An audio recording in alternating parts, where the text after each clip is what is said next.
তো বন্ধুরা, আজকে আমি একটা খুব ভালো হরর ফিল্মের এক্সপ্লেনেশন করছি। এই ফিল্মটার নাম জোকিনি।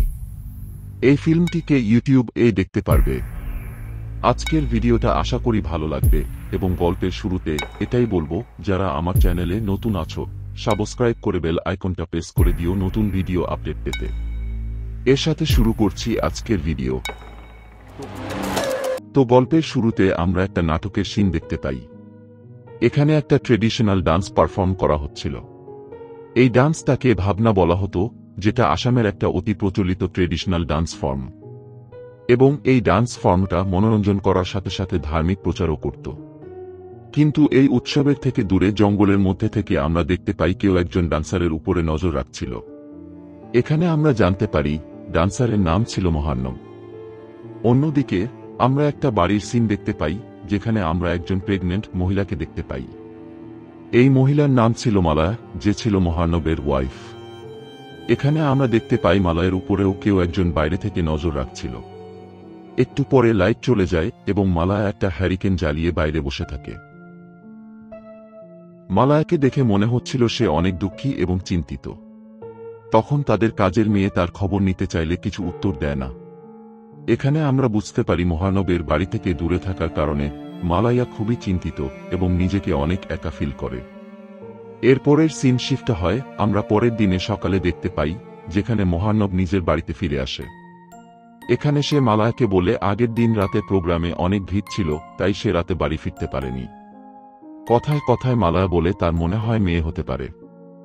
এই কথা শুনে মহানব খুব আপসেট হয়ে পড়ে এবং সে বলে তার বিশ্বাস তাদের ছেলেই হবে, যে ভবিষ্যতে তাদের সম্বল হবে। সেদিন রাতে ঘুমানোর সময় মালায়ার হঠাৎই ঘুম ভেঙে যায় এবং বাইরে থেকে সে একটা বাচ্চার কান্নার আওয়াজ পায়। মালায়া বাইরে চেক করতে গেলে সে দেখতে পায় রান্নাঘরের বাসনপত্র নিজে নিজেই মাটিতে পড়ে গেছে এবং সে ফিল করতে পারে সেখানে কেউ একজন আছে, কিন্তু বাইরে দেখে তখন সেখানে কেউই ছিল না। পরের দিন মহানব আবার নিজের কাজের জন্য চলে যায় এবং আমরা মালায়াকে একা দেখতে পাই। সে ঘরে রেস্ট করছিল এবং বাইরে থেকে কারোর ডাকার আওয়াজ পায়। প্রথমে মালায়া এই আওয়াজে সাড়া দেয় না, আস্তে আস্তে হঠাৎই আওয়াজ বাড়তে থাকে এবং হঠাৎই মালায়ার পেটে প্রচণ্ড ব্যথা শুরু হয়। হঠাৎই কারুর গুনগুন করে গান গাওয়া আওয়াজ পায়, যেটা শুনে মালায়া প্রচণ্ড ভয় পেয়ে যায়। মালায়া তার সামনে ইলাকে দেখতে পায়, যার চুল অনেক লম্বা ছিল এবং তাকে খুব ভয়ানক দেখছিল। এটা দেখে মালায়া প্রচণ্ড ভয় পেয়ে যায়, কিন্তু ইলা আসলে একদম নর্মাল ছিল এবং সে মালায়াকে সামলানোর চেষ্টা করে। অন্যদিকে আমরা মহানবকে দেখতে পাই, যে ভাবনার জন্য তৈরি হচ্ছিল। দর্শকদের মধ্যে একজন মহিলাকে দেখে মহানবের প্রচণ্ড ভয় লাগে। সে খুব আনকমফোর্টেবল ফিল করছিল। এই মহিলা মহানবকে এক দৃষ্টিতে দেখছিল এবং সেটা দেখে মহানব প্রচণ্ড ভয় পেয়ে যায়। এরপরে আমরা আবারও রাতের সিন দেখতে পাই, যেখানে মালায়া বাড়িতে একা ছিল।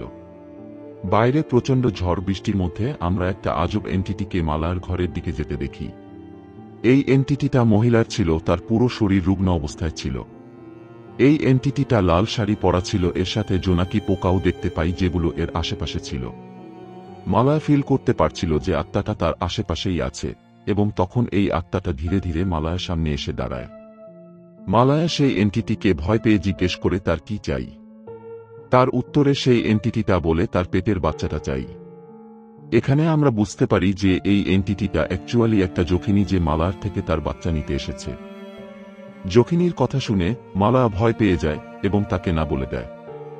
জোকিনি এখানে মালায়াকে বলে তার পেটে ছেলে নয় বরং একটা মেয়ে রয়েছে, এবং এর সাথে এও বলে যেদিন মহানব জানতে পারবে যে তার পেটে ছেলে নয় বরং একটা মেয়ে, তখন সেদিন তাকে মেরে ফেলবে। এই পয়েন্টে মালা বলে তার পেটের বাচ্চাটা দুজনের জন্যই সমান, আর মহানব তার নিজের মেয়েকে কখনো কষ্ট দেবে না। তখন এই এন্টিটিটা বলে সে নিজের চোখে মহানবের ভেতরের শয়তান রূপটাকে দেখেছে। তখন সেই এন্টিটিটা মালায়াকে রীতিমতো জোর করে তার বাচ্চাটাকে দেওয়ার জন্য, এবং মালায়া সেই কথায় রাজি না হয়ে তাকে মানা করতে থাকে। পরের সিনে আমরা মহানবকে দেখতে পাই, যে মালায়ার পেটের উপরে কারুর কালো ভয়ঙ্কর হাত দেখতে পায়। এটা দেখে মহানব খুব ভয় পেয়ে যায় এবং ঘরের ছাদে সে জোকিনিকে দেখতে পায়। মহানব যখন নিজের হাতের দিকে দেখে সে দেখতে পায় তার দুহাত রক্তে ভরা। এরপরের সিনে আমরা মালায়াকে একটা পুকুরের ধারে দেখতে পাই, ঠিক তার পেছনে সেই এন্টিটিটা দাঁড়িয়েছিল। এই এন্টিটিটা মালায়াকে বলে তার মহানব এখন আর আগের মতো নেই, যেমন সে আগে ছিল। তার মধ্যে এখন একটা শয়তান থাকে যে মালায়ার বাচ্চাকে মেরে ফেলতে চায়। জকিনী এও বলে সব সময় মহানব মালায়ার মা হওয়ার ওয়েট করছিল যাতে সে নিজের ইচ্ছা পূরণ করতে পারে, এই জন্য মালায়ার উচিত তার বাচ্চা জকিনীকে দিয়ে দেওয়া যাতে সে বাচ্চাটাকে মহানবের থেকে দূরে রাখতে পারে। এবং এরপরের সিনে আমরা আবারও মহানবকে ভাবনা পারফর্ম করতে দেখি এবং তার উপরে জকিনী নজর রাখছিল। অনুষ্ঠান চলাকালীন মহানব এর উপরে জকিনী হামলা করে দেয় এবং তাতে মহানব খুব আহত হয়ে যায়। এখান থেকে সিন শিফট হয়ে আমাদের জকিনীর পাস্ট দেখানো হয়। বলা হয় অনেক আগে অশ্বত্থামা উত্তরার পেটে হামলা করেছিল যাতে ভগবান কৃষ্ণ রেগে গিয়ে তাকে অভিশাপ দেয় এবং এরপরে উত্তরা জকিনীর জন্ম দেয়, যার কাজ ছিল মাদের পেটের বাচ্চাকে রক্ষা করা।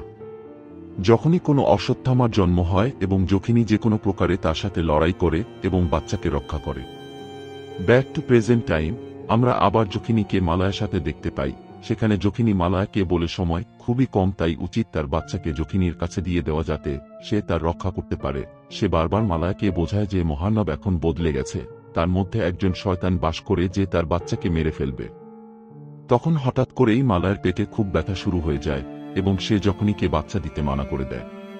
ততক্ষণে মহানব বাড়ি এসে যায় এবং সে মালায়ার চিল্লানোর আওয়াজ পায়। সে তখনই মালায়ার ঘরের দরজা ভেঙে ভেতরে ঢুকে এবং মালায়াকে অজ্ঞান অবস্থায় দেখতে পায়। এরপরে আমরা কিছু মাস পরের গল্প দেখতে পাই এবং আমরা দেখি মালায়া আর মহানব নিজেদের নরমাল লাইফে রয়েছে। মালায় নিজের মেয়েকে জন্ম দিয়েছে এবং সে একদম সুস্থ অবস্থায় আছে। আজকে মালায়া বাইরে যাচ্ছিল এবং যাওয়ার আগে সে তার বাচ্চার দায়িত্ব মহানব আর ইলাকে দিয়ে যায়। মালায় চলে যাওয়ার পরে আমরা মহানবকে দেখতে পাই যে তার বাচ্চাকে খুব আজবভাবে দেখছিল। এরপরে আমরা রাতের সিন দেখি যখন মালায়া বাড়ি ফিরে এসেছিল। সে দেখে তার বাচ্চা ঘুমোচ্ছিল এবং মহানব তার জন্য খাবার বানাচ্ছিল। মহানব তাকে দেখে খুব খুশিতে হাসে এবং বলে সে আজ তার নিজের হাতে তার জন্য খুব স্পেশাল খাবার বানিয়েছে। এরপরে তারা দুজনে একসাথে খাবার খায় এবং ইন্টিমেট হয়। এরপর মাঝরাতে মালায়া হঠাৎ কিছু আজব আওয়াজ পায় এবং সেই আওয়াজ খোঁজে সে বাইরে যায়। সেখানে গিয়ে মালায়া তাদের উঠোনে কিছু দেখতে পায়। সে সেটা চেক করতে যায়। সেখানে মালায়া দেখে উঠোনে কোনো বাচ্চার শরীরের একটা অংশ পড়েছিল। সেটা দেখেই মালায়া দৌড়ে তার বাচ্চাকে দেখতে যায়। বিছানায় সে তার বাচ্চাকে দেখতে না পেয়ে কান্নায় ভেঙে পড়ে কাঁদতে থাকে। সে মহানবকে বলতে যায়, কিন্তু এখানে গিয়ে মালায়া দেখে মহানব তার নিজের সজ্ঞানে নেই। মহানব তার নাচের কাপড় পরেছিল এবং তার পুরো মুখে কালো রং করে রেখেছিল। তাকে দেখে মনে হচ্ছিল সে কোনো শয়তানের আওতায় রয়েছে। মালায়া সেসব দেখে বাড়ির বাইরে বেরিয়ে আসে এবং পুকুরে লাফ দিয়ে আত্মহত্যা করে। এই পয়েন্টে আমরা বুঝতে পারি মহানব নিজের মেয়েকেই মেরে রান্না করে খাইয়ে দিয়েছে। লাস্ট সিনে আমরা সেই পুকুরের জায়গায় একটা গভীর নদী দেখতে পাই এবং আমরা দেখতে পাই একজন বয়স্ক মহিলা দুটো বাচ্চাকে সেই গল্প শোনাচ্ছিল। বলছিল সেদিনের পর থেকে মালায়ার চোখের জল সমুদ্রের রূপ নিয়ে নেয়, যা আজও গ্রামের কাজে লাগে। এরপর বাচ্চারা যখন তাকে জকিনীর ব্যাপারে জিজ্ঞেস করে তখন সে বলে জকিনী আজও তাদের মধ্যে রয়েছে। এরপরে আমরা সেই জোনাকিগুলোকে দেখতে পাই যেগুলোকে আমরা জকিনীর আশেপাশে দেখতে পেয়েছিলাম।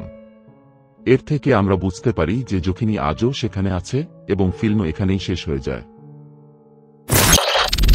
এই ছিল জকিনী ফিল্মের এক্সপ্লেনেশন। আশা করি আজকের গল্পটা তোমাদের সবার ভালো লেগেছে। ভালো লাগলে লাইক, শেয়ার, কমেন্ট করতে ভুলো না। যারা এই চ্যানেলে নতুন এসছো তারা সাবস্ক্রাইব করে বেল আইকনটা প্রেস করে দিও নতুন ভিডিওর আপডেট সবার আগে পেতে। দেখা হচ্ছে পরের ভিডিওতে।